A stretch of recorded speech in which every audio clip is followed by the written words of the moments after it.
بسم الله الرحمن الرحيم، والصلاة والسلام على أشرف المرسلين سيدنا محمد صلى الله عليه وسلم النبي الأمين وعلى آله وصحبه وسلم أجمعين.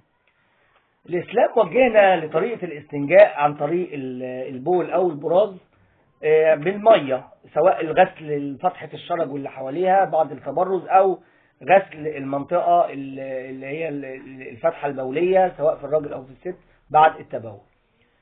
تخيلوا المية، شوفوا بقى ان بره في اوروبا ما بيستخدموش المية خالص، بيستخدموا المناديل، سواء الوايبس المناديل المبللة او المعطرة او المناديل العادية في الحمام للموضوع ده، لدرجة انهم ما عندهمش شطاف اصلا في الحمام في كل البلاد الاوروبية اللي مش مسلمة.